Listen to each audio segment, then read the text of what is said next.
A Mouthful of Minnows by John Hare.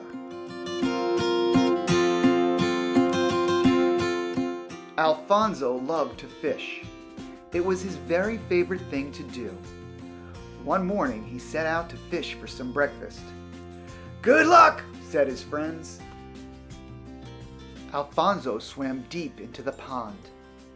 He tucked himself between some moss and an old tire, opened his mouth, and stayed perfectly still.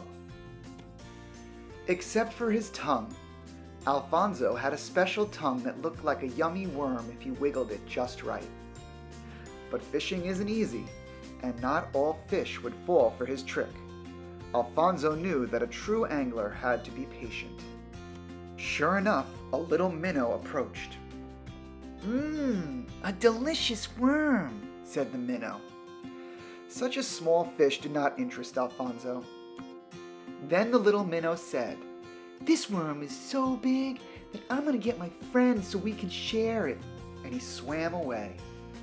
One tiny minnow isn't worth it, thought Alfonso, but a few tiny minnows sounds like a delightful snack. Soon the minnow returned with two friends. They argued over who would get the first bite. Why, that would be me, thought Alfonso. But as Alfonso prepared to chomp down on his seafood snack, he heard one of the minnows say, "Wait, we shouldn't be selfish. Let's share this worm with the whole school." The minnow swam off. "Now we're talking breakfast," thought Alfonso. The minnows returned with their whole school.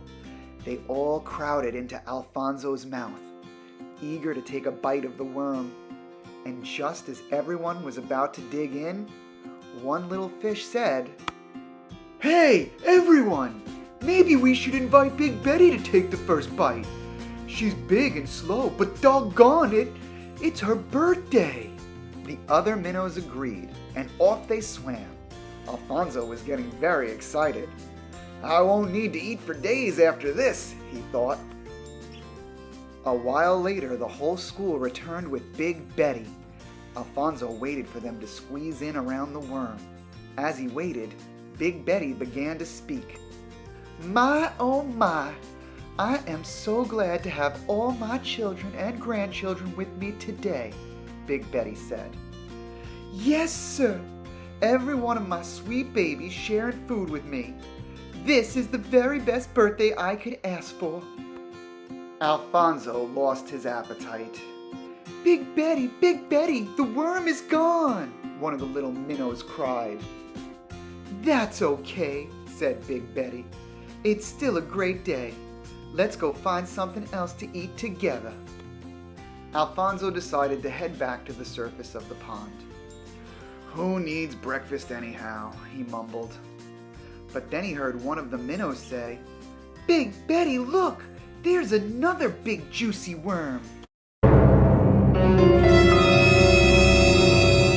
"Big Betty, no!" Alfonso shouted.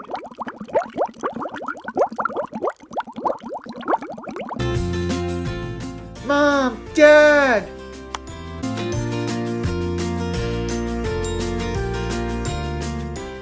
That morning, Alfonso didn't catch anything, but that was okay. Because Alfonso's favorite part of fishing is telling a new fish story to his friends. The amazing alligator snapping turtle. There are two kinds of snapping turtles, the common snapping turtle and the alligator snapping turtle. The common snapping turtle has an oval-shaped head with eyes that are visible from above, a bumpy shell that gets smoother as they age, and a long sawtooth tail. The alligator snapping turtle has three obvious ridges running down the length of its shell. They also have a big triangular-shaped head and a hooked beak. Alligator snapping turtles are fishers. They find a spot underwater where they can sit motionless, open their mouth wide, and wiggle their pink worm-like tongue to attract unsuspecting fish. Once a fish swims too close, the turtle's enormous mouth snaps shut. Alligator snapping turtles are among the biggest turtles. They can grow to have shells more than 30 inches long and can weigh more than 200 pounds. That's a big turtle. Snapping turtles often have fuzzy algae growing on their shells and head. It doesn't mean they're dirty, and it's not bad for them. In fact, the algae helps the turtles stay hidden while they wait for a yummy fish to wander by. Snapping turtles aren't able to retreat into their shells like other turtles when they feel threatened. But with powerful legs, a strong neck, and a lightning-fast bite, they can defend themselves in the water or on land. But like most animals, they would rather avoid dangerous situations. So if you see a snapping turtle in the wild, leave it alone and let it do what it does best: catch fish and tell stories to its friend.